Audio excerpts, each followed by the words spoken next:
Juscult, uma produção em conjunto com o Instituto de Advogados de Minas Gerais. Apoio cultural, Cicobi Jus MP, a cooperativa de crédito dos integrantes do Poder Judiciário e do Ministério Público de Minas Gerais.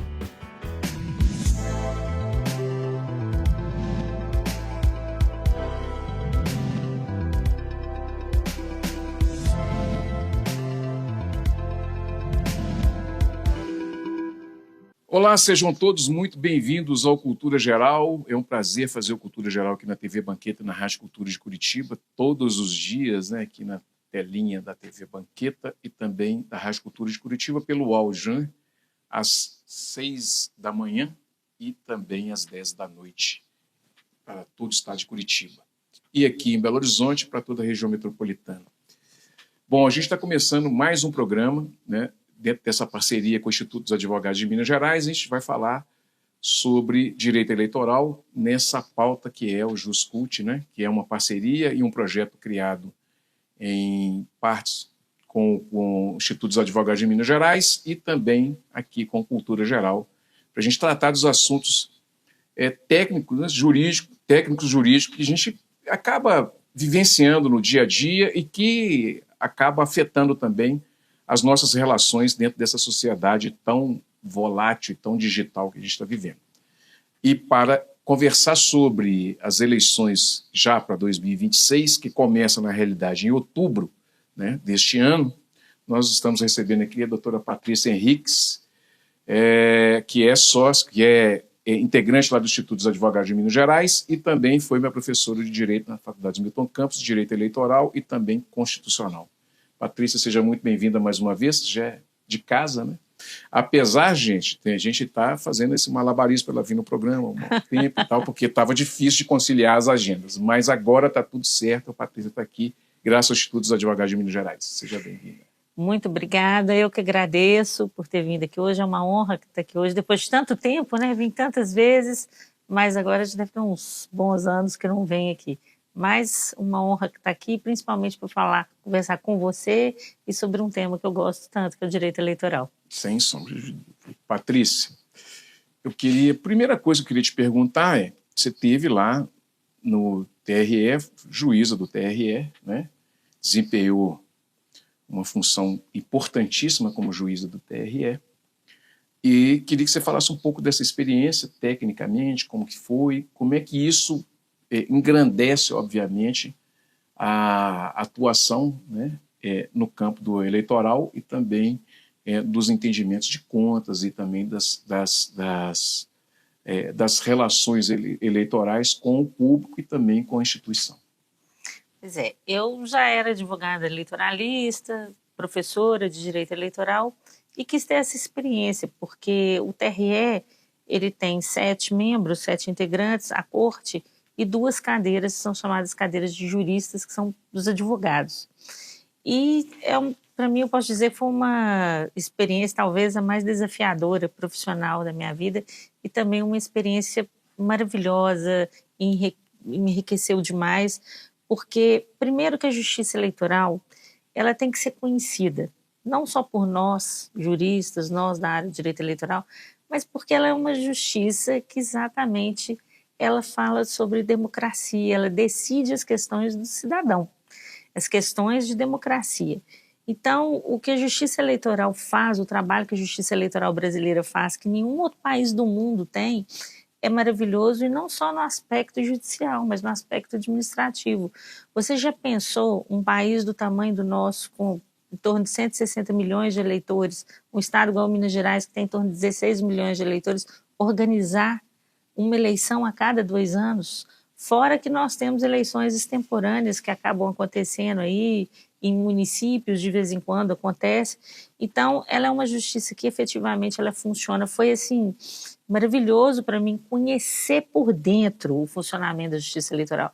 Ela tem um corpo de servidores, são todos efetivos, que realmente conhecem, sabem o que estão fazendo, se dedicam de corpo e alma diariamente aquilo ali, para poder entregar isso para a população brasileira, para o eleitor brasileiro, para poder garantir a nossa democracia, e que só a gente estando lá dentro para a gente ver como que aquela máquina funciona, como é tudo muito organizado e como entrega eleições limpas, organizadas, que o eleitor pode ter a segurança que o voto dele será computado e que entrega isso para o cidadão. Então, não foi só uma experiência na área judicial e jurídica, vamos dizer assim, mas de poder ter o privilégio de conhecer isso de perto. Nós tivemos essa discussão, vou me alongar um pouquinho, nós tivemos essa discussão em 2022 e para trás também nós tivemos essas discussões, pauta de programas que nós já tivemos aqui sobre urna eletrônica, aquela balela toda que nós sempre ouvimos. Especialmente na eleição de 2022, para a Justiça Eleitoral, foi mais desafiador? Foi mais desafiador. É porque a eleição de 2022 ela foi uma eleição geral. Como é que nós teremos a próxima, né, 2026? A eleição geral, vamos dizer o seguinte, quando a gente tem eleição municipal, ela é uma eleição maior. Quer dizer, pensar, nós temos quase 6.000 eleições acontecendo simultaneamente, né? Já a eleição geral, ela é uma eleição, às vezes, em números menores, mas ela é uma eleição que ela é mais polarizada, que o eleitor se preocupa mais, porque nós temos a eleição de presidente da República. Então, essa eleição de 2022, nós vamos ter agora 22 e vão ter 2026, que eu acho que vai ser uma eleição também bastante complexa, é uma eleição mais difícil de acontecer, porque é uma eleição maior do ponto de vista da participação do eleitor. E com as redes sociais, com a internet, hoje isso está muito, vamos dizer assim, está muito acirrado, né? Então traz essa dificuldade, esse desafio maior para a Justiça Eleitoral. Mas é um desafio, uma preocupação que eu te tranquilizo, que a Justiça Eleitoral está preparadíssima para a eleição do ano que vem. Não tem desafio que ela não consiga superar. Ela é, de fato, nós já fizemos programas assim aqui, falando da garantia e a importância que é a Justiça Eleitoral para garantir o processo democrático. Não existe uma justiça tão importante para a democracia como a Justiça Eleitoral, né, Patrícia? Não existe. E a Justiça Eleitoral, as pessoas têm vamos dizer assim, uma impressão equivocada que a Justiça Eleitoral só funciona no ano de eleição. Não, quando termina uma eleição, você automaticamente já começa outra. Você terminou a eleição do ano passado municipal, logo depois o cadastro eleitoral ele já abre novamente. Então, esse ano, o que está acontecendo? A Justiça Eleitoral está atualizando, regularizando a situação das pessoas. Nós temos muitos eleitores ainda que não têm biometria no Brasil. Isso precisa ainda terminar, porque ficou um tempo da pandemia sem fazer biometria. Então, a Justiça Eleitoral ela está trabalhando nisso. Ela está trabalhando em formação de juízes que vão atuar. Porque mesmo numa eleição geral, que o juiz ali, na zona eleitoral, ele tem que preocupar mais com a questão de propaganda, mas você tem que dar formação para esses juízes. O Ministério Público, os próprios servidores da Justiça Eleitoral. Então, assim, é uma máquina que ela não para de funcionar. E a preparação da eleição, ela começa quando termina a outra. Terminou uma, nós já estamos preparando para a próxima. Porque o eleitor ele vai pensar no dia ali da eleição, na véspera da eleição. Mas ele tem que pensar que foi um trabalho para chegar aquilo ali, um trabalho que 2 anos ficou acontecendo para poder entregar naquele dia ali eleições tranquilas, com segurança para os candidatos, com segurança principalmente para o eleitor. São dezenas de milhares de urnas, né, Patrícia? São dezenas. Eu não sei o número certo, mas é quase 500 e tantas mil urnas eletrônicas. Você tem que pensar que existem lugares que o Brasil é diverso, né? Nós temos vários lugares, vários Brasis, né? Então, se pensar em alguns lugares, a urna chega em Canoa, os servidores vão levar, a urna eletrônica ela é levada em alguns lugares com muita dificuldade. Então, é um trabalho maravilhoso que é feito, um trabalho de extrema competência que é feito no Brasil e que só existe aqui. E o que o cidadão ele precisa entender da importância da Justiça Eleitoral, e não podemos atacá-la, nós temos que reverenciar a Justiça Eleitoral, é porque a gente tem que pensar o seguinte: por que a existência da Justiça Eleitoral? As pessoas têm que parar para pensar nisso, porque na Justiça Eleitoral ela é composta, é o único dos órgãos dos poderes que é composta de membros que não são eleitos. Então, ela foi criada exatamente para dar imparcialidade, para dar essa segurança para o eleitor. Você deixa na mão do Poder Judiciário, que é imparcial, que constitucionalmente, né, os membros são imparciais e que não são eleitos para organizar essa eleição. Porque senão nós teríamos as eleições organizadas pelo Poder Executivo, por algum órgão, talvez tivesse algum ministério. Tudo na nossa vida não é administrado pelo Poder Executivo, então nós teríamos eleição. Se com o Poder Judiciário organizando a eleição nós já temos tantas críticas, imagina se fosse um Poder Executivo, um órgão ligado ao Poder Executivo, como é em vários outros países. Então, é exatamente para dar essa segurança ao eleitor da questão da imparcialidade. Bom, vamos entrar agora no que nós íamos fazer, né? Que é as questões das eleições de 2026, apesar de a gente ter falado um pouquinho. Mas como é que você está pensando, Patrícia, de forma geral, as eleições de 2026, no sentido de ser uma eleição geral, em que nós vamos escolher 2 senadores, o presidente da República e os deputados federais e estaduais? O regramento tende a mudar de novo? Não muda, né? Ele vai ampliando os entendimentos na medida que você vai fazendo o processo eleitoral acontecer. Nós temos o seguinte, nós temos um Código Eleitoral que ele é de 1965 e que tem um projeto que está muito avançado no Congresso Nacional. Havia até uma expectativa, porque sempre falou que esse Código Eleitoral novo ia sair. Havia uma expectativa até dele caminhar rápido para sair para esse ano, porque a legislação eleitoral ela entra em vigor imediatamente que ela é publicada. Se ela for publicada hoje, ela entra em vigor hoje. Mas ela só vai ser aplicada com um espaço mínimo de 1 ano da eleição. Então, qualquer regra nova para valer para a eleição do ano que vem, de 2026, ela tem que ser publicada até 1 ano antes da eleição. Ou seja, se a eleição é no primeiro domingo de outubro, o ideal é que publique essa nova legislação até finalzinho de setembro, no máximo aí 1, 2 de outubro, ver que dia que vai cair o primeiro domingo de outubro do ano que vem. Então, agora, voltando então o recesso, né, que volta já agora, sexta-feira, semana que vem no Congresso Nacional, tudo que for alterado para a eleição do ano que vem tem que correr, porque nós só temos agosto e setembro.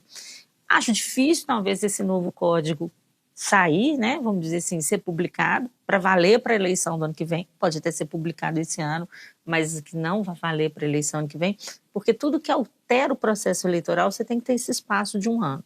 Então, qualquer modificação que nós tivermos nessas regras para o ano que vem, nós teremos até final de setembro isso aí definido pelo Congresso Nacional. Para além disso, a Justiça Eleitoral, o TSE, Tribunal Superior Eleitoral, ele todo ano, ele edita resoluções. É o único ramo do Poder Judiciário, vamos dizer assim, que legisla efetivamente. E essas resoluções, elas têm que estar prontas no ano eleitoral até 5 de março, publicadas até 5 de março do ano de eleição. Mas geralmente elas ficam prontas em dezembro. Então, o TSE já está trabalhando as resoluções do ano que vem, e é claro que nós temos alguns pontos que são pontos sensíveis, que eles estão com uma preocupação maior. Por exemplo, que a gente conversou antes aqui do programa, questão de inteligência artificial. É uma grande preocupação. Vamos dizer que cada ano a Justiça Eleitoral ela tem um grande desafio. Tem vários desafios, mas tem um grande desafio. E como o ano que vem é uma eleição geral, talvez um dos grandes desafios do TSE seja a questão da inteligência artificial, e que vai ser regulamentado e que vai ter uma nova resolução sobre isso. E aí eu queria voltar, já que nós entramos nessa seara, nós tivemos aquelas discussões anteriores, já de outros tempos, da Deep Web, né, Dark Web. Essas resoluções que já regulamentaram, vamos dizer assim, essas condutas, elas vão ampliar também novos entendimentos por causa do avanço também da tecnologia? Sim.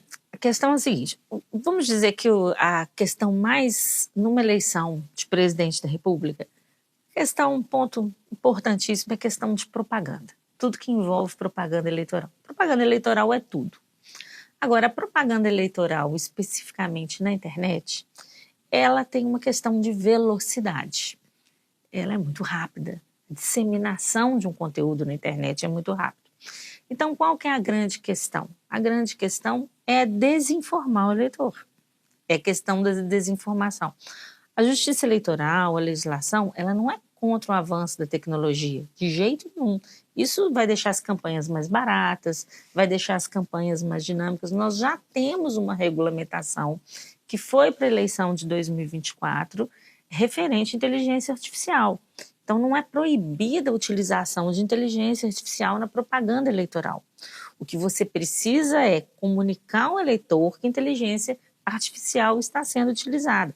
Ela tem que ter um regramento e ela vai ser proibida quando essa inteligência artificial ela é usada para fake news, para desinformação, ou inclusive para ilícitos eleitorais, ilícitos que eu estou falando criminais mesmo. Nós tivemos casos que eu posso citar aqui. A eleição de 2024 achava-se que a inteligência artificial ia ser o grande desafio e não foi tanto. Por quê? A eleição municipal ali no município ela ainda é muito polarizada, muito no papel, no boca a boca, ainda tem isso. Mas você vê que nos grandes centros a questão da inteligência artificial já começou a aparecer. Você veja, por exemplo, a eleição de São Paulo. Você viu que a eleição de São Paulo nós já tivemos, por exemplo, a Tabata Amaral.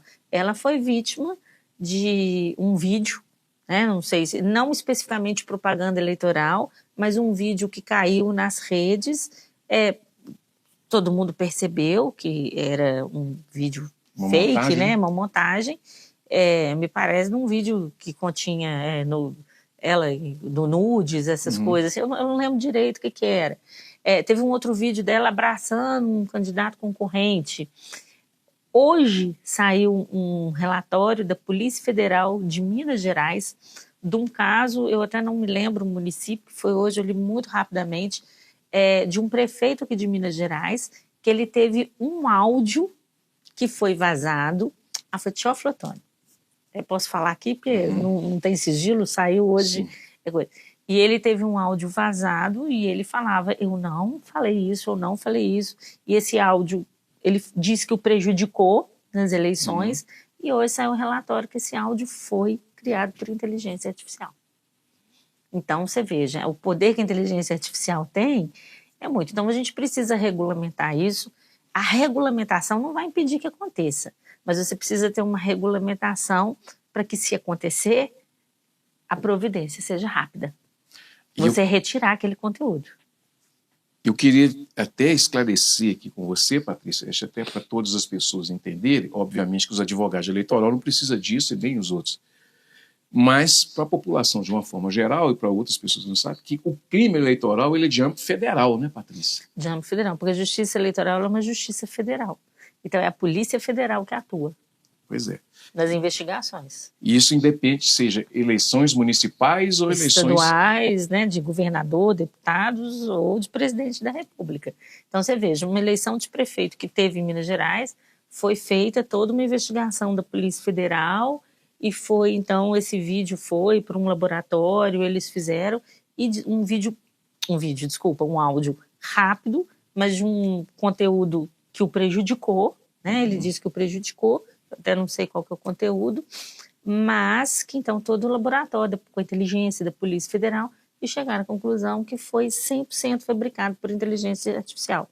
Então, se você faz uma propaganda e você avisa o eleitor que aquilo é feito com inteligência artificial, você quer pôr um fundo, você quer colocar algo que não leve o eleitor a uma desinformação, que não seja uma injúria, uma calúnia, uma difamação, isso não tem problema, desde que você avise o eleitor. A questão é usar a inteligência artificial para prejudicar candidatos. Então, esse é o grande desafio. O TSE, ele criou uma equipe de trabalho mesmo, uma comissão de trabalho, em que não tem só pessoas da área do direito, nós temos vários integrantes que são pesquisadores na área de tecnologia, de inteligência artificial, e eles estão fazendo um trabalho, fazendo um levantamento de quais as consequências que pode ter para a eleição de 2026 para ajudar na elaboração dessa resolução. Foi criado pela presidente e pela ministra Carmen Lúcia, esse grupo de trabalho que está pesquisando isso aí bem a fundo, quais são as consequências que nós poderíamos ter. Porque é muito rápido, né, que o estrago é feito. E você precisa ter uma medida para retirar aquele vídeo, aquele áudio muito rapidamente, mas às vezes nem tão rápido, assim o estrago é feito com aquele candidato e pode prejudicar o candidato. Eu lembro que o TRE e o TSE, os TREs, vamos dizer assim, e o TRE montaram uma estrutura muito forte de combate a fake news e também de combate a essas pessoas que utilizam disso, desses meios. Mas seria interessante também, Patrícia, as pessoas que vão concorrer às eleições, elas fazer uma campanha prévia também, no sentido de, olha, gente, tome cuidado, né, com o que vocês vão consumir nessa eleição, que pode acontecer isso. Seria muito interessante por parte dos partidos políticos, né, os dirigentes partidários, por exemplo, na orientação dos candidatos, e vir a público, né, falar, porque você não vai fazer para o outro o que você não quer que aconteça para você. Então, se os partidos políticos pudessem se unir num combate, junto com a Justiça Eleitoral, com a Polícia Federal, num combate à disseminação disso. Agora, a gente sabe que isso sempre vai acontecer. Na verdade, a desinformação, a mentira, ela sempre existiu na política. Só que hoje, ela, vamos dizer assim... Potencializou, ela né? Potencializou, e hoje... Antes eram os apócrifos, né, pai? Pois é. E hoje ela está muito mais sofisticada, né? E muito mais rápida. A velocidade é muito rápida. Se você vê hoje vídeos que a gente vê, você tem visto aí esses vídeos fabricados por IA, como você disse que aquilo ali, muitos vezes não disse que aquilo é uma inteligência artificial. Então pode passar aí pela sua cabeça, e por quem está nos assistindo aqui, a quantidade de conteúdos que podem ser fabricados prejudicando candidatos. Quem hoje segue esses Instagrams que tem aí normalmente, né? Fizeram aquela moça lá que tem um programa de televisão, Marisa Maiô, outros aí. Você imagina o que pode ser feito hoje contra um candidato. E isso pode, sim, interferir no resultado da eleição. Essa é a grande questão. Isso pode, até onde isso vai interferir no resultado da eleição. Porque às vezes o abuso acontece, o ilícito acontece e não interfere no resultado da eleição. Mas nós temos visto aí a sofisticação que hoje está, que eu acredito que possa sim interferir, chegar até a interferir no resultado de uma eleição. Mas o rigor da lei, você que teve dos dois, você também teve do outro lado, é bruto, né, Patrícia? É bruto, a Justiça Eleitoral será comprometida 100%, não vai tolerar, não tolerou nas eleições passadas e não vai tolerar nessa, mas a gente precisa também de uma ajuda do eleitor. O eleitor também precisa ajudar, porque se o eleitor não ajudar, nós temos aquelas instituições que elas ajudam, né? Elas fazem essa varredura, né? Se aquilo é verdade, isso não é, mas isso leva um tempo. E quando eu estou falando em tempo, se levar um tempo de 30 minutos, às vezes isso já causou um prejuízo. É muito rápido, a velocidade hoje da internet, ela é muito rápida. A velocidade de você disseminar um conteúdo desse é muito rápido. Você imagina um áudio. Esses áudios hoje, eles já reproduzem a voz de uma pessoa, 90 e tantos % que eu li sobre isso, né? Então você imagina fazer um áudio circular de um candidato falando uma coisa que pode prejudicar. Patrícia, e as pessoas que irão concorrer às eleições, que têm essa pretensão de concorrer à eleição de 2026, quais são os cuidados que ela deve ter, né, num momento assim de consultoria eleitoral, de entender qual é a dinâmica de uma campanha, de entender o que ela vai poder fazer, o que ela vai poder gastar, como é que ela tem que fazer isso. No processo anterior, preternamente, a gente pensar já dentro de um orçamento plausível, dentro das condições que ele vai poder fazer, como que ele precisa planejar tudo isso, Patrícia? Então, primeira coisa, uma campanha eleitoral, ela não é barata. Uma campanha eleitoral é cara, né? Infelizmente, ela é cara. Mas o que acontece? Primeira coisa, vamos lá, então. Nós não temos mais no Brasil, já há muitos anos, desde 2015, então agora já fazem 10 anos, o financiamento das pessoas jurídicas. Isso é proibido, isso não voltou, falam muito em poder voltar esse financiamento das pessoas jurídicas, mas provavelmente, ainda que pensem nisso, não dá tempo para a eleição do ano que vem.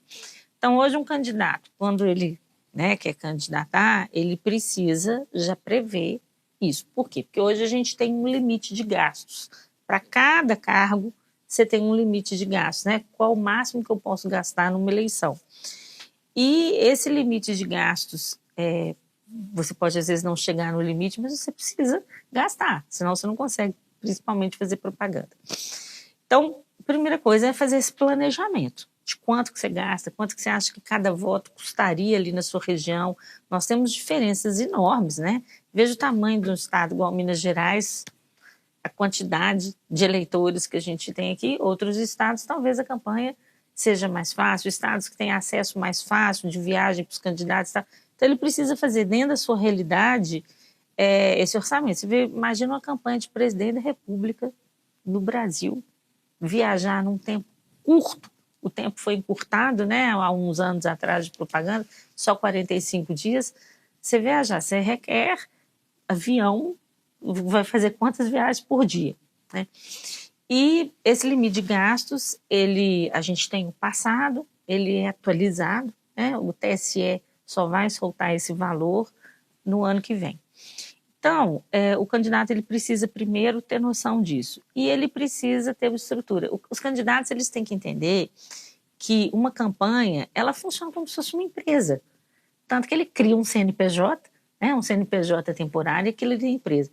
E nessa empresa nós temos vários setores dessa empresa que são importantes. Assessoria jurídica é imprescindível. Olha o tanto que a assessoria jurídica é importante numa campanha eleitoral. Principalmente essa questão de propaganda, de prestação de contas, registro de candidatura, que vem antes.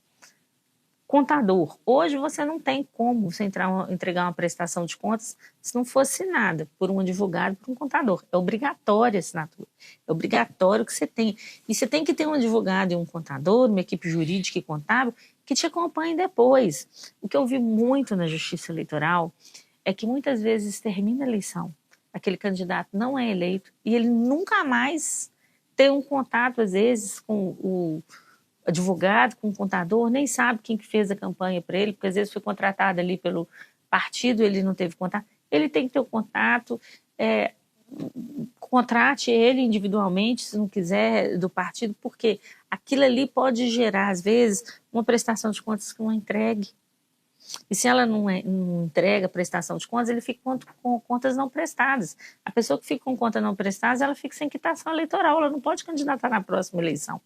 Isso é um caso corriqueiro que acontece na justiça eleitoral, de candidatos que não são eleitos com contas não prestadas, porque depois ele não tem mais um contato. Então ele precisa ter uma boa equipe jurídica, uma boa equipe, né, contábil, e todas aquelas outras equipes, né, de empresas que precisam ali, que faz a questão da propaganda, vídeos, gráfica, tudo aquilo, e que seja da mais alta confiança, né? Prestadores de serviços idôneos, pessoas que vão trabalhar, uma equipe coesa e que seja uma equipe também idônea que vai trabalhar na sua campanha, né? Porque coisas também podem acontecer depois, eventualmente, aí até termos questões criminais numa prestação de contas. E acontece isso, Patrícia? Sim. Acontece bastante. É o que eu estou te falando, a prestação de contas ela tem que ser uma coisa muito cuidadosa, feita pelo candidato, porque às vezes uma coisa que ele acha que é simples, não é. Às vezes é uma nota fiscal errada, é um valor, né, que contratou e outro, isso pode gerar para ele às vezes até uma investigação criminal depois. E se for eleito, não toma posse, né? Não, os eleitos, eles têm a prestação de contas obrigatoriamente julgadas antes da diplomação, tá? Então, ter a prestação de contas desaprovada não gera inelegibilidade e permite que ele seja diplomado, que ele tome posse. O que não pode ter é a prestação de contas não prestada.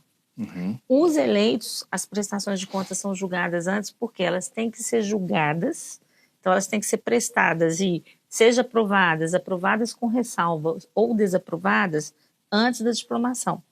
Eu diplomo com uma prestação de contas desaprovada? Diplomo, não tem problema, isso não vai impedir a minha diplomação. Depois vamos ver da diplomação e da posse, o que isso aí gerou.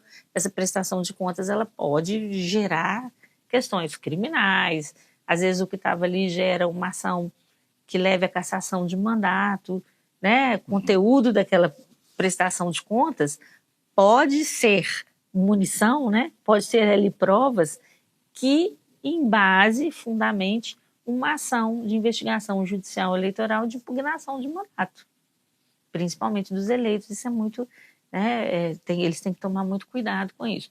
Os que não são eleitos, aí a Justiça Eleitoral tem um tempo maior para julgar essas contas, entendeu? O que elas não podem, no primeiro momento, é não ser prestadas. E isso acontece com frequência? Acontece. Né? Você vê a cada eleição vários candidatos em quitação eleitoral. Por quê? Porque na eleição passada não prestaram contas. Aí quer vir regularizar a situação quando já é tarde. Uhum. O direito não socorre os que dormem. Os que dormem, de jeito nenhum.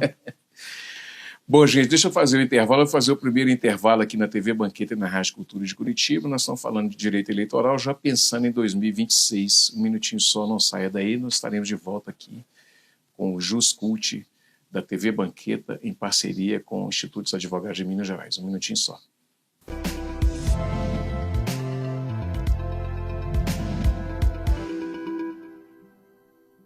Dengue, zika, chikungunya e febre amarela urbana são doenças transmitidas por um mosquitinho, o Aedes aegypti. Contra ele, a prevenção é a melhor solução. Vamos eliminar os focos de água parada nos vasos de plantas, nos pneus, nos recipientes abertos. E um repelente é sempre bom.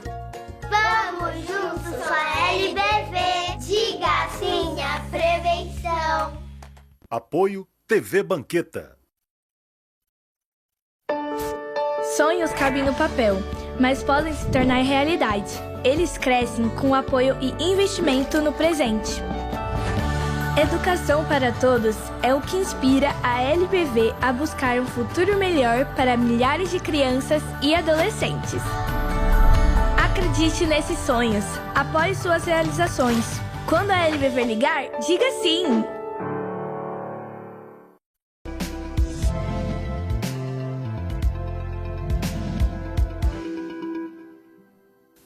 Bom, de volta com Cultura Geral aqui na TV Banqueta, na Rádio Cultura de Curitiba. A gente está falando sobre direito eleitoral, já pensando nas eleições de 2026, né? E a gente está conversando aqui em parceria com o Instituto dos Advogados de Minas Gerais, com a doutora Patrícia, que é membro lá do Instituto, e a gente vai falar agora, nesse segundo bloco, sobre cota de gênero, Patrícia. E isso é um questionamento comum a gente precisa fazer, porque existe essa preocupação, não é de hoje, né, mas hoje está sendo muito mais fiscalizado, amplificado, porque, para quem não sabe, nós temos hoje o fundo partidário, que é dinheiro do Estado, né, para fomentar as eleições, e as regras são muito rígidas nesse sentido, né, Patrícia? Você poderia falar sobre isso? Pois é, essa é uma questão que hoje deveria estar superada, infelizmente não está. E por que eu digo que deveria ser superada? Porque o que nós temos hoje na legislação, que ainda está vigente, isso é pauta também para sofrer alguma alteração no Congresso Nacional, é que nós temos a cota de gênero para candidatura. Não é uma cota feminina, é uma cota de gênero. Um partido político também ele não pode lançar uma chapa só de mulheres, 100%. Então a gente tem 30%, é o mínimo, é o percentual mínimo de gênero. Se um partido quiser lançar só mulheres, também ele não pode. Ele tem que ter pelo menos 30% de homens na sua chapa. Isso é para eleição proporcional, né? Vereador, deputado estadual e deputado federal.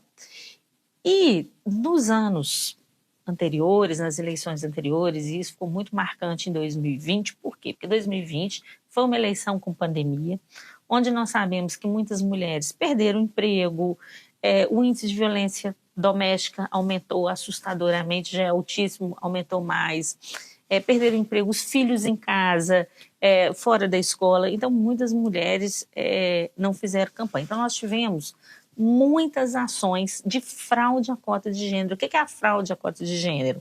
É você fraudar esse mínimo, isso acontece especificamente com mulheres, o gênero feminino, que os partidos precisam de pôr 30%, mas muitas vezes lançam candidatas que não são candidaturas reais, são candidaturas fictícias, o que vulgarmente é chamado de candidaturas laranjas. Para quê? Para completar a chapa. Agora, começa aí o primeiro erro, por quê? Porque o sistema proporcional, ele é um sistema que no primeiro momento, ele precisa do coletivo, ele precisa de um bom desempenho coletivo. Então você precisa que os candidatos tenham uma boa votação para você fazer quociente eleitoral. Qual o sentido de você colocar um candidato ali fictício? Porque quanto mais a sua votação, o quociente eleitoral se alcança, mais seu quociente partidário também aumenta.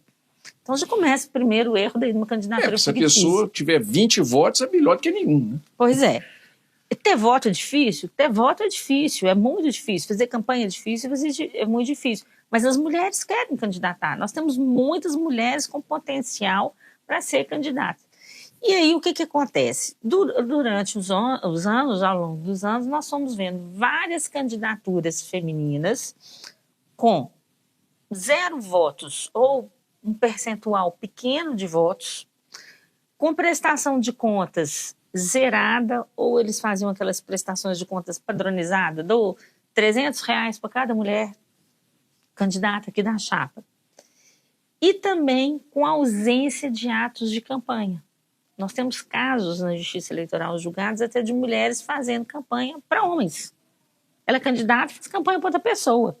Eu mesmo julguei um caso no TRE uma vez. A mulher colocou um citru no carro dela. E eu até mandei olhar o documento do carro. O carro era dela, no nome dela, de um candidato. E ela, candidata, dirigindo com o carro dela, ela pôs o citru no nome dela, pôs de um candidato. Então, isso é a fraude à cota de gênero. E aí, o TSE, principalmente depois de 2020, como foram inúmeros casos no Brasil, o TSE, inclusive, sumulou essa situação. Hoje existe uma súmula. E a súmula, ela fala, olha, se numa chapa, né, nós tivermos isso, votação pífia ou zerada, ausência de atos de campanha e prestação de contas zerada ou padronizada, configura a fraude à cota de gênero. E qual a consequência da fraude à cota de gênero? É o cancelamento do registro de candidatura e cai toda a chapa. Então, se você tem, se aquela chapa elegeu 1, 2, 3 vereadores, deputado estadual ou federal, a chapa vai cair. Então, nós vamos vai fazer o cálculo novamente desses votos, esses votos dessa chapa, vai ser recalculado aquele quociente eleitoral, quociente partidário, e essas cadeiras que esse partido conquistou, vai automaticamente para outro partido. Então, cai a chapa toda. E ainda tem a inelegibilidade daqueles que participaram da fraude. Então, é uma consequência muito dura. Por que é uma consequência muito dura? Isso porque além da inelegibilidade... Não, só se tiver alguma coisa que usaram essas mulheres para alguma coisa mesmo aí, né? Às vezes, por exemplo, hoje a gente tem o fundo eleitoral, que é um fundo público, né? Dinheiro público. Às vezes se usaram para ela receber fundo e... Um exemplo que eu estaria dando aqui, mas é mais raro. Agora, o volume que nós estamos tendo de ações de fraude à cota de gênero é exorbitante no Brasil e mesmo depois da súmula. Então, no mandato passado de vereadores, nós tivemos no Brasil mais de 400 vereadores que perderam seus mandatos por causa de condenação à fraude à cota de gênero. Então, às vezes, aquela pessoa foi eleita no mandato, nem sabia que estava acontecendo aquilo ali na chapa e vai perder sua cadeira. E pior do que isso, muitas vezes nós estamos caçando uma mulher. Às vezes, naquela chapa foi eleita uma mulher e porque teve a fraude à cota de gênero, ela vai perder a cadeira. Então, veja, de 2020 a 2024, daquele mandato ali, em vereadores no Brasil, nós tivemos mais de 400 caçados. Em Minas Gerais foram mais de 40 que perderam seus assentos nas câmaras de vereadores. E isso, então, é uma preocupação também para a eleição de 2026, porque a eleição de 2024, mesmo após a existência da súmula, que todo mundo achava, bom, agora com a súmula, ninguém mais vai fazer isso, porque com a súmula aí aconteceu, a cassação é certa. Mesmo assim, inúmeros casos, são inúmeras ações agora que estão tramitando da eleição do ano passado. Então, qual é a reflexão que a gente tem que fazer isso? Que os partidos precisam, no ano que vem, os dirigentes partidários, que são aqueles responsáveis por montar a chapa, terem uma fiscalização e se ver se essa candidata não está fazendo campanha ou se teve algum impedimento, substituir a candidata. Né? Há tempo de substituir a candidata. Por quê? Você imagina o partido fazer uma cadeira de deputado, termos depois uma ação de fraude à cota de gênero e cai toda aquela chapa, aquele deputado ele vai perder a cadeira. Tanto deputado estadual quanto deputado federal. E não são poucos os casos disso no Brasil. Então, acho que isso é um caso muito importante a gente falar sobre isso. Isso hoje é uma grande preocupação, tanto que no Congresso Nacional discute muito essa questão da cota, né, que é chamada cota de gênero, se isso vai ter uma alteração, não vai, porque isso ocasionou esses inúmeros casos de fraude, essas inúmeras ações e esse entendimento do Tribunal Superior Eleitoral que, se o voto foi contaminado pela fraude, tem que cair toda a chapa. Propaganda extemporânea, Patrícia. Olha, nós vamos começar a ter daqui a pouco, né? Porque a gente ouve muito aqui, somente no programa que a gente tem, que é um programa de opinião que a gente faz aqui, chama Resenha, e a gente tem essas discussões constantemente, que é sobre propaganda extemporânea. Então, você tem deputados, governadores, principalmente executivo, né? Que já são pré-candidatos. Já são pré-candidatos. Já estão aí Quais são os cuidados e também, eticamente, não só as questões técnicas, jurídicas, mas as questões morais também e éticas, né? Assim. Então, a legislação eleitoral, ela abriu, vamos dizer assim, um campo muito grande para isso, porque na lei das eleições tem um artigo, o famoso 36A, que ela criou a figura do pré-candidato.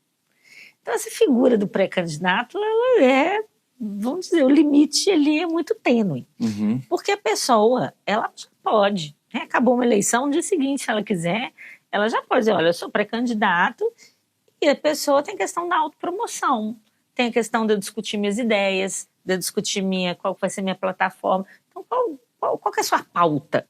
Né? Qual que é a sua pauta política? Então, existe uma pessoa ali que às vezes tem um Instagram com 2 milhões de seguidores e que é uma pessoa que tem um bom engajamento e que tem uma pauta, vamos dizer, ambiental. Né? Então, essa pessoa está ali constantemente, né, fazendo postagens e tendo engajamento por causa disso. Esse Instagram depois ele vai se transformar no Instagram da campanha. Então, o que a legislação diz é o seguinte, que ela permite várias coisas, né? Esse candidato, ele pode vir aqui, pode fazer um programa com você, esse pré-candidato, né? O que não pode é o pedido explícito de voto antes. Mas esse pedido explícito de voto, como diz o TSE, a questão do conjunto da obra, a gente tem que ver, porque às vezes ele não fala assim, Betão, vote em mim, estou aqui hoje, vote em mim no ano que vem, mas às vezes eu vou falar alguma coisa, né, que eu estaria automaticamente pedindo um voto. Então, a grande questão que a gente tem, a grande discussão, é a questão do apoio, esse pedido de apoio. Porque muitos candidatos hoje, pré-candidatos hoje, já estão pedindo apoio. E, às vezes eu vou pedir um apoio para você, e não necessariamente ser meu eleitor. Às vezes você vota em São Paulo, eu sou candidata por Minas Gerais. Mas, às vezes, também, eu vou te pedir o apoio de uma forma que eu já estou te pedindo um voto. Então, você veja que o limite é muito tênue. São vários casos que nós temos na Justiça Eleitoral, julgando. Eu, quando estive lá, julguei vários casos e as discussões são enormes sobre isso. Né? Até onde que eu posso te pedir apoio? Gente, me ajuda no ano que vem, me segue ano que vem, no ano que vem comigo, né? Vem comigo para essa jornada, vem comigo para esse desafio. Vejam que várias frases que são faladas é você dizer, vote em mim, que quero você ao meu lado no ano que vem, falar com seus seguidores ou chamar seus seguidores de eleitores. Então essas palavras, né? Até é falado na jurisprudência, palavrinhas mágicas, elas são muito preocupantes. O candidato realmente ele tem que preocupar com isso, porque isso pode gerar para ele multa, como se diz, uma questão ética também, mas é que isso faz parte também da política, né? E muitas vezes a pessoa vai falando, e quando vê, assim, agora pedir voto, pedido explícito de voto, não pode de jeito nenhum. E aí fica... Só a partir do dia 16 de agosto do ano que vem. Do ano que vem. Do ano que vem, ainda falta mais de um ano. Mais de um ano. E as pessoas que exercem o cargo público, por exemplo, está no executivo e começa a fazer esse movimento, né, de visitas, eu sou pré-candidato, eu estou isso, estou aquilo outro. Ele está correndo esse risco. É aquilo, é questão da pré-candidatura, ela existe, ela é possível, ele não precisa desincompatibilizar para isso, e é questão do que a gente chama de autopromoção. Você tem o direito de fazer sua autopromoção, isso a legislação não veda. E os cargos do executivo também que têm direito à reeleição, que não precisam nem sair, né, porque o titular, se ele for candidato a outro cargo, ele precisa, né, renunciar, mas ele precisa renunciar 6 meses antes da eleição. Então nós temos hoje, né, candidatos do executivo que são candidatos à reeleição, membros do executivo que são candidatos a outros cargos, porque às vezes não pode mais reeleger ou porque não tem interesse de reeleger. E o que acontece também é que a mídia ela gosta muito de ir lançando esses nomes. Vamos lançar esse nome para ver se esse nome vai pegar. Então aquela pessoa ela passa a aparecer, passa a fazer um vídeo, olha, eu quero me candidatar a presidente da República no ano que vem, estou pensando nisso, o que eu penso para o Brasil. Isso é você apresentar suas ideias, apresentar suas propostas. Isso não é proibido. O que é proibido, o que a lei veda, especificamente, é o pedido explícito de voto, antes do dia 16 de agosto. Como é que você está vendo, assim, todos esses movimentos, assim, esses movimentos que são mundiais, né? Nós estamos vivendo movimentos mundiais, obviamente, de um acirramento dos ânimos mesmo com relação à política.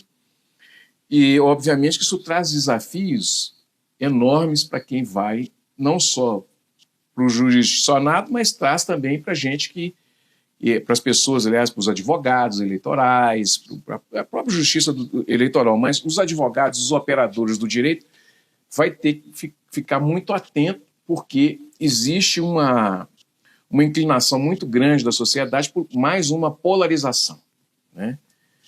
E isso traz desafios homéricos para quem vai direcionar as campanhas em 2026. Como é que você está pensando isso, Patrícia, assim, nesse contexto? Pois não, teve um ano que nós tivemos o Steve Bannon, e aí você tinha um modelo Steve Bannon. Hoje você tem, eu estava lendo hoje sobre a teoria do louco, né, que é o que estão dizendo que o Trump usa. E esses modelos que acontecem no primeiro mundo vai trazendo, e ele vai se difundindo também para os países periféricos. Como é que você está pensando isso, Patrícia? Então, isso é muito difícil, muito desafiador. Por quê? Porque isso é muito cíclico e isso é muito rápido, essas mudanças são muito rápidas que acontecem. E muitas vezes o Poder Judiciário não acompanha com tanta rapidez. E não são só as campanhas, os advogados que cuidam das campanhas desses candidatos que estão na polarização, o desafio não é só para eles. Porque no primeiro turno de uma campanha presidencial no Brasil, se você tem 10 candidatos e se tem 2 que estão polarizando, todos os outros, os holofotes estarão nesses 2 que estão polarizados. Então, os que atuam nessas outras campanhas também, eles também têm que estar muito atentos a isso, porque o grande problema são as redes sociais, esse algoritmo que leva para o eleitor somente aquela informação que você quer direcionar para ele, ler aquilo, levar aquela informação. Então, o que uma equipe jurídica hoje ela precisa de ter? Além de conhecimento técnico, é rapidez, é velocidade. É velocidade, você está ali o dia inteiro, né, essas representações, para que esses conteúdos sejam retirados, para você que tem alguém que o dia inteiro pesquise esses conteúdos, você também tem que ter conhecimento que esses conteúdos estão sendo fabricados, estão sendo difundidos, aonde eles estão chegando e qual estrago estão fazendo no seu cliente. E a inteligência artificial pode auxiliar isso também? Pode auxiliar. Que vai combater. Para combater. Então, você tem que saber usá-la de forma inteligente. Para combater, para ela buscar isso. Olha, busca para mim, né? Você ensiná-la, né? Você ensiná-la a buscar. E olha que coisa interessante. Vou te dar um exemplo aqui da eleição de 2018. Uma coisa que me chamou muita atenção. Em 2018, a gente teve uma polarização enorme, né? E nós tivemos um episódio que aconteceu aqui em Minas Gerais, de um dos candidatos que foi agredido, levou uma facada. E aí, naquele momento, o candidato, depois veio ser presidente Bolsonaro, ele estava no município de Juiz de Fora e ele tinha gravado um vídeo de manhã visitando alguns hospitais de Juiz de Fora. À tarde, me parece, ele levou a facada e ele foi encaminhado para o hospital. Então, olha o que aconteceu. Eles criaram na internet, começaram a circular um vídeo falando que aquilo tinha sido uma encenação, uma facada, e jogaram o vídeo, claro que fizeram uma montagem, que ele estava chegando andando no hospital, que não tinha sido nada.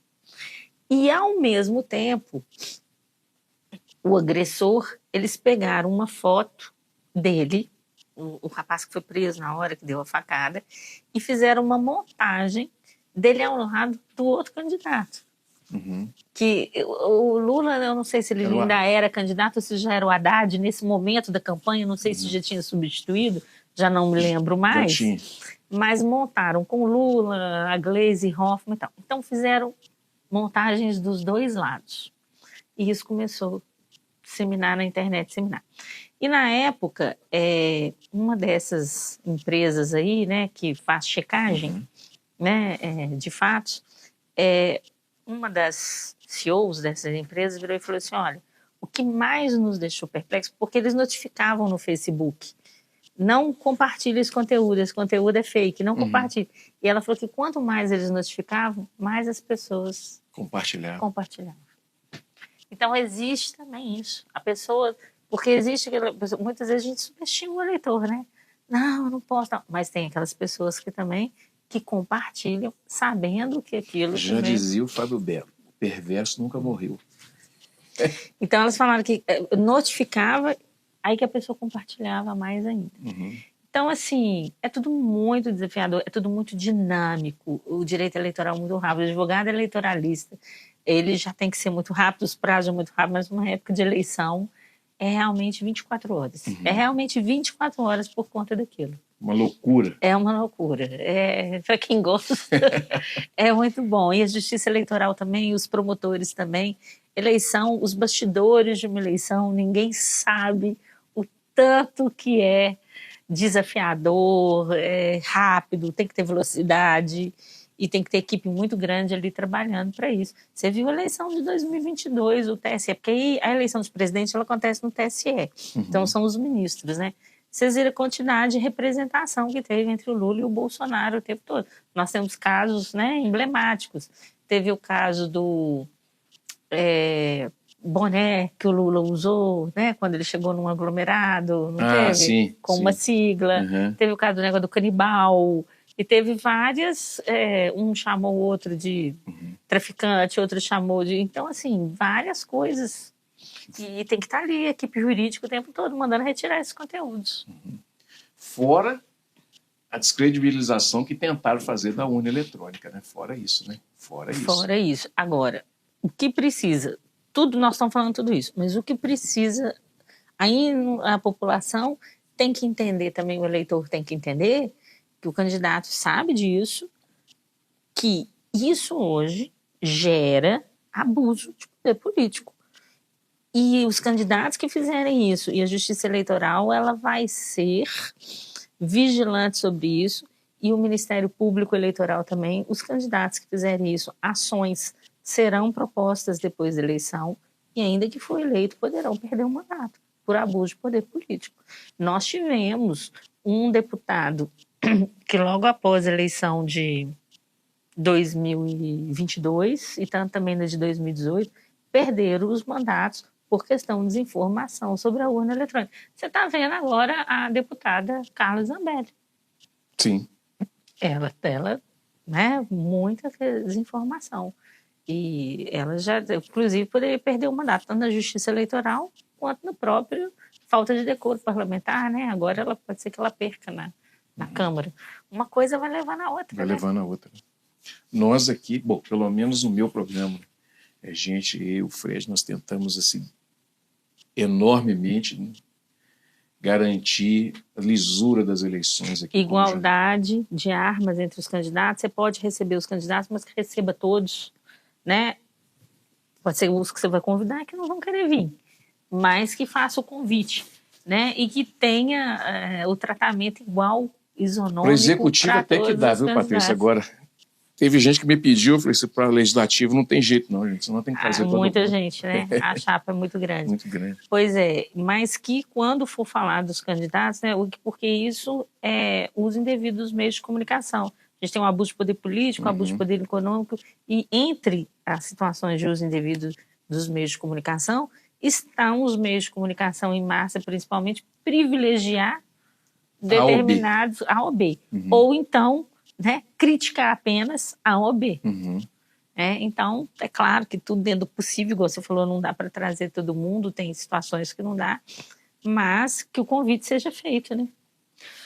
O convite será feito. E outra coisa, Patrícia, nós vamos continuar lutando aqui para informar que a urna ela é sagrada, né, como o nosso voto. Né? É sagrada, ela é confiável, né? Existem vários meios das pessoas se informarem sobre isso. A Justiça Eleitoral, o site do TSE, dos TREs, explicam, né, muito bem explicado. Nós temos vários vídeos sobre isso, várias palestras sobre isso, explicando como que é o funcionamento da urna eletrônica. Nós temos que pensar que a Justiça Eleitoral ela foi criada para isso, para essa imparcialidade, para garantir eleições limpas, eleições tranquilas e garantir também, né, a segurança do eleitor, principalmente dos candidatos, principalmente no dia da eleição. Minas Gerais, inclusive, ele teve um projeto piloto, ele foi exemplo, né, para os outros estados, que foi criado aqui, né, um núcleo de segurança, junto com Polícia Federal, Polícia Militar, Corpo de Bombeiros, Ministério Público, BOP, todos trabalhando para essa segurança. Então, é um grupo que chama GIS, né, Grupo Integrado de Segurança, foi criado em Minas Gerais, já vem atuando aí há uns 3, 4 eleições e que serviu de modelo para os outros estados, sabe? Um grupo trabalhou muito bem, foi um modelo muito bem sucedido de segurança. Isso também é muito importante. Muito importante. E tem nós que temos candidatos assassinados. Sim. Você sabe disso, nós já tivemos inclusive em Minas Gerais. E no mundo inteiro, você vê aí eleições em outros estados. Nós tivemos aí recentemente candidatos que tomam tiro, que são assassinados. Então, é garantir essa segurança o tempo todo também. O tempo todo. E parabenizar os juízes e os promotores e os servidores da Justiça Eleitoral que trabalham incessantemente, como diz a Patrícia aqui.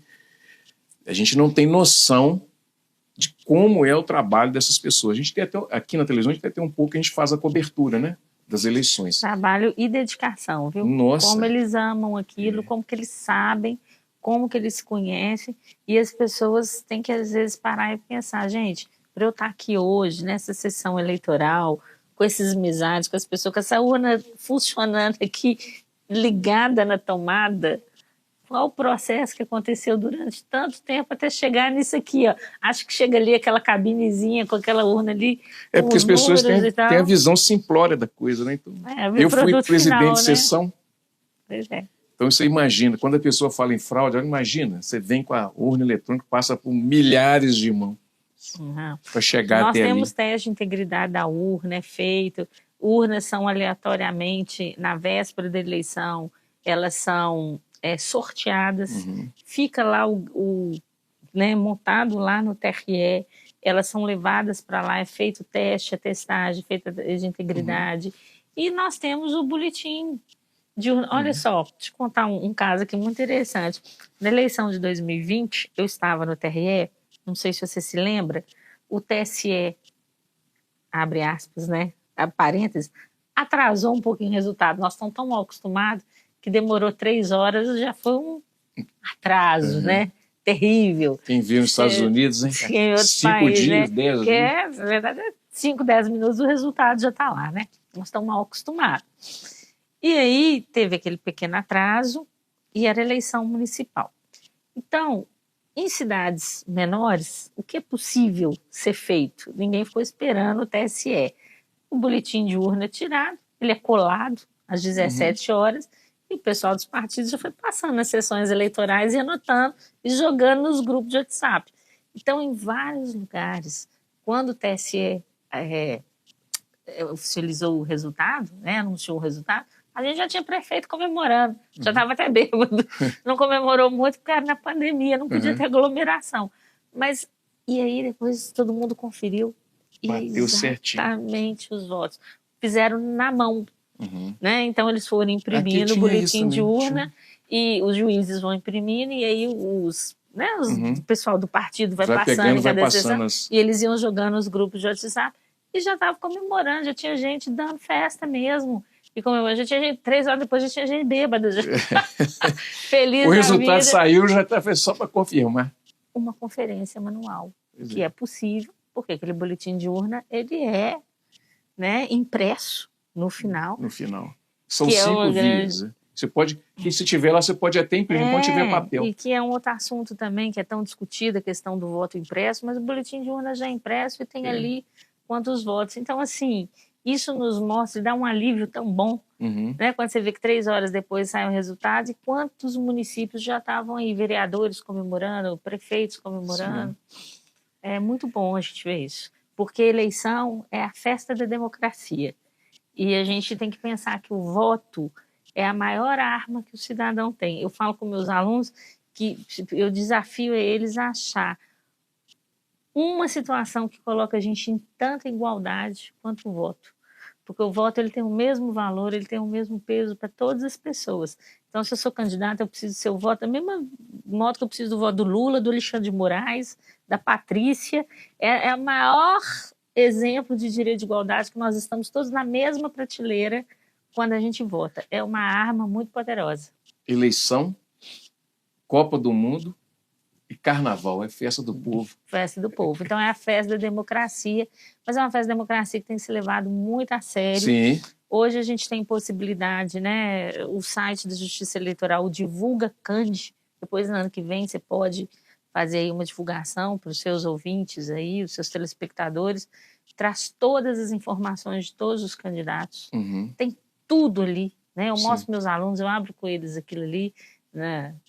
Lá na sala de aula, eles ficam assim, não sabia que tinha isso tudo do candidato e eu não tinha olhado. Então não tem desculpa, hoje a gente está aí, né, na internet, a vida de todo mundo, a vida política, a origem daquela pessoa, precisa escolher bem o seu candidato.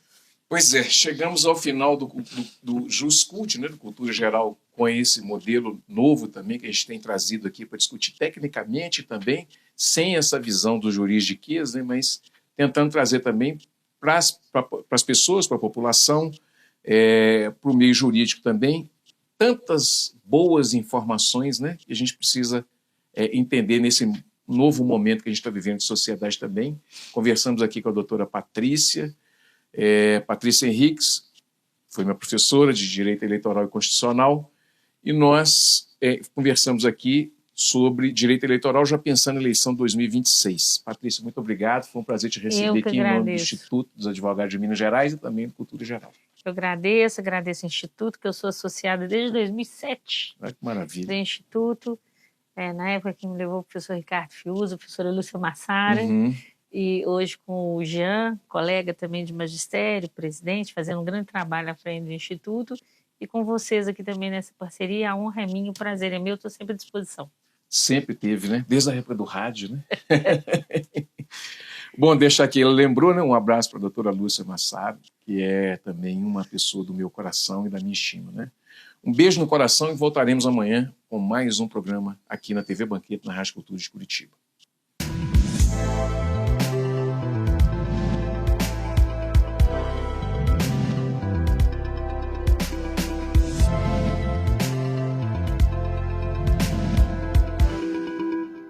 Juscult, uma produção em conjunto com o Instituto de Advogados de Minas Gerais. Apoio cultural, Cicobi Jus MP, a cooperativa de crédito dos integrantes do Poder Judiciário e do Ministério Público de Minas Gerais.